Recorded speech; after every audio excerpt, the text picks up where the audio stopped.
안녕하세요. 메타모르포즈입니다.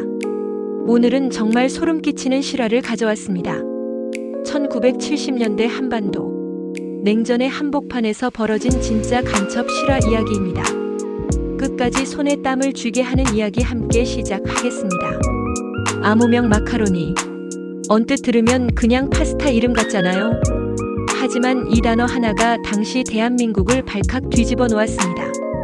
북한에서 파견된 간첩이 한국에 침투해서 벌인 일들, 그리고 그 안에 숨겨진 충격적인 진실까지. 지금부터 여러분을 1970년대 스파이 스릴러의 세계로 데려가겠습니다. 1970년대 당시는 지금과는 완전히 다른 세상이었습니다.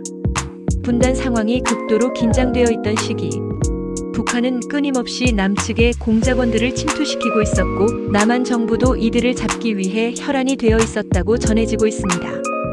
당시는 통금이 있던 시절이었습니다. 자정이 되면 모든 사람들이 집에 들어가야 했고 길거리는 순찰차와 경찰들만 돌아다녔습니다. 바로 이런 시대적 배경 속에서 한 명의 간첩이 우리나라에 들어왔습니다. 그리고 그에게는 특별한 암호명이 있었습니다. 바로 마카로니. 1970년대 어느 해 서해안 인근 해변에 한 남자가 몰래 상륙했다고 알려져 있습니다. 특수 훈련을 받고 파견된 공작원이었다고 전해지고 있습니다. 그의 임무는 남한 사회에 잠입해서 정보를 수집하고 간첩 활동 기반을 구축하는 것이었다고 합니다. 이 남자 우리가 AU1이라고 부르죠. AU1은 철저하게 준비되어 있었습니다. 가짜 신분증, 남한 사투리, 심지어는 남한 생활에 대한 세세한 지식까지 완벽한 위장이었습니다. 그리고 그에게는 상부와 연락을 위한 특별한 통신 체계가 있었다고 합니다. 바로 마카론이라는 암호명을 사용한 무선 교신이었습니다. 하지만 여기서 문제가 생겨요. AU1이 예상보다 훨씬 뛰어난 연기력을 보인 겁니다. AU1은 서울 인근에 정착해서 작은 장사를 시작했다고 전해졌습니다. 완전히 평범한 시민처럼 보였다고 주위에서도 몰라봤습니다. 이웃들과도 친하게 지내고 동네 술집에서 소주도 마시고 누가 봐도 그냥 성실한 서민이었습니다. 하지만 밤이 되면 달랐습니다. AU1은 숨겨둔 무전기를 꺼내서 상부와 교신을 했다고 합니다. 암호명 마카로니를 사용해서요. 마카로니에서 본부로 정보 전달합니다. 이런 식으로 그는 수집한 정보들을 보고했다고 전해졌습니다. 군사시설의 위치, 정치인들의 동향, 심지어는 일반 시민들의 반응까지. 그런데 여기서 놀라운 반전이 있습니다. AU1이 보고한 많은 내용들 중에 상당 부분이 거짓이었다는 겁니다. 처음에는 누구도 몰랐습니다. AU1이 열심히 활동하는 것 같아 보였거든요. 하지만 시간이 지나면서 이상한 점들이 발견되기 시작했습니다. 정보기관이 AU1을 체포했을 때 그들이 발견한 것은 정말 의외였다고 합니다. AU1이 상부에 보고했다는 기밀 정보들. 대부분이 신문이나 라디오에서 들을 수 있는 공개 정보였다고 밝혀졌습니다. 더 놀라운 건 그가 의도적으로 가짜 정보를 섞어서 보고했다는 점이었습니다. 대한민국 국민들이 정부에 대해 불만이 많다고 보고했지만 실제로는 그 반대였던 경우도 있었고 군사기지가 어느 지점에 있다고 보고했지만 실제로는 전혀 다른 곳에 있었던 경우도 있었다고 합니다. 취조 과정에서 드러난 내용은 더욱 흥미로웠다고 합니다. AU1이 남측에 살면서 점점 이곳 사회에 동화되어 갔다는 겁니다. 이웃들의 따뜻함, 자유로운 분위기, 그리고 무엇보다 생각보다 훨씬 풍요로운 생활. 이런 것들이 그의 마음을 흔들어 놓았습니다. 그래서 그는 의도적으로 상부에 부정확한 정보를 보고했다는 것이 당시 수사에서 밝혀졌습니다. 북한의 남침을 방해하고 싶었고 동시에 자신의 임무도 소홀히 하고 싶었던 거죠. 하지만 결국 그는 체포되었습니다. 그런데 AU1은 어떻게 발각된 걸까요?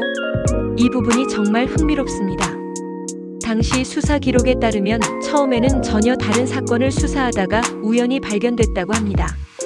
정보기관에서 불법 무선 신호를 탐지하는 과정에서 마카로니라는 정체불명의 암호명이 계속 포착됐던 겁니다. 이 마카로니가 대체 뭘까? 수사관들은 몇 달 동안 이 신호를 추적했다고 합니다. 그리고 마침내 신호 발신 지점을 좁혀나가기 시작했죠. 서울의 한 주택가. 그곳에서 평범하게 살고 있던 A 요원이 바로 그 마카론이었던 겁니다. 체포작전은 새벽에 이루어졌다고 전해집니다. A 요원은 잠들어 있다가 갑자기 들이닥친 수사관들에게 붙잡혔죠. 그 순간 그의 집에서 발견된 것들. 정교한 무전기, 암호표 그리고 가짜 신분증들까지. 하지만 정말 놀라운 건 그 다음이었습니다. 수사 과정에서 A 요원이 너무나 솔직하게 모든 걸 털어놓았다는 겁니다. 저는 사실 제대로 된 공작 활동을 하지 않았습니다. 이런 고백까지 했다고 하니까 더 충격일 수밖에 없었습니다. 이 사건이 공개되자 당시 사회는 완전히 뒤집어졌습니다. 간첩이 우리 동네에 살고 있었다고? 사람들은 충격과 공포에 빠졌다고 합니다. 특히 A 요원과 가깝게 지냈던 이웃들은 더욱 그랬죠. 그렇게 착한 사람이었는데, 정말 평범한 이웃이었는데, 이런 반응들이 쏟아졌다고 전해졌습니다. 언론에서도 연일 이 사건을 보도했습니다. 마카로니 간첩 사건이라는 이름으로 말이죠. 하지만 시간이 지나면서 또 다른 반응들이 나오기 시작했습니다. 그 사람이 정말 나쁜 간첩이었을까? 오히려 우리 사회에 동화되려고 했던 건 아닐까? 이런 의견들도 나왔다고 합니다. 특히 지식인들 사이에서는 이 사건을 두고 많은 토론이 벌어졌다고 전해집니다. 분단의 비극이 만들어낸 또 다른 희생자가 아닐까? 이런 시각도 있었다고 하니까요. 정부는 이 사건을 계기로 간첩 색출에 더욱 박차를 가했습니다. 하지만 동시에 많은 사람들이 분단 현실에 대해 다시 한번 생각해보는 계기가 되기도 했다고 합니다. 50년이 넘게 지난 지금 이 마카로니 사건이 우리에게 던지는 메시지는 무엇일까요? 우선 이념과 체제를 넘어선 인간의 본성에 대한 이야기입니다. 아무리 철저한 교육과 훈련을 받았어도 진정한 인간적 따뜻함 앞에서는 마음이 움직일 수 있다는 겁니다. A 요원이 남한 사회에서 느꼈던 것들, 이웃의 따뜻함, 자유로운 분위기, 그리고 무엇보다 인간다운 삶이었을 거라 생각합니다. 또한 이 사건은 분단의 현실이 얼마나 비극적인지도 보여주고 있습니다.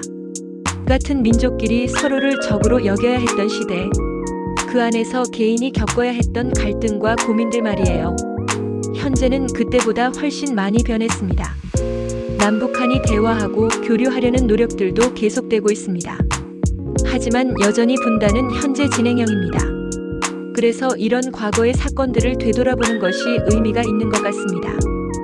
과연 우리는 언제쯤 이런 비극적인 이야기들이 역사 속으로만 남게 될까? 이런 질문을 던져볼 수 있습니다. 그리고 무엇보다 어떤 상황에서도 인간의 본성과 양심은 살아있다는 희망적인 메시지도 담겨 있습니다. A 요원이 보여준 모습. 비록 결말은 비극적이었지만 그 안에서 우리는 인간다운 면모를 발견할 수 있습니다. 요원의 재판은 당시 큰 화제가 되었습니다. 공작원이면서도 임무에 소극적이었던 특이한 케이스였다고 전해져요. 그의 최후는 안타깝게도 엄벌에 처해진 것으로 알려져 있습니다. 당시는 간첩에 대해서는 무조건 엄벌주의였다고 전해지고 있습니다. 하지만 이 사건이 우리에게 남긴 교훈은 분명합니다. 인간은 결국 인간이라는 것. 아무리 철저한 교육과 세뇌를 받았어도 진정한 인간적 교감과 자유 앞에서는 마음이 흔들릴 수 있다는 겁니다. 암호명 마카로니. 단순한 파스타 이름 같았지만 그 안에는 한 인간의 복잡한 내면과 시대의 아픔이 담겨 있었습니다. 어떠셨나요? 오늘의 실화 스토리. 정말 영화보다 더 드라마틱하지 않았습니까? 이런 숨겨진 역사 이야기들이 더 궁금하시다면 구독과 좋아요 부탁드립니다. 다음에도 더 흥미진진한 실화를 가져오겠습니다. 감사합니다. 이 영상은 교육 및 오락 목적으로 제작되었으며 공개된 역사적 사료를 바탕으로 재구성한 내용으로 실제 인물이나 사건과는 차이가 있을 수 있습니다. 모든 내용은 추정에 기반한 것임을 알려드립니다.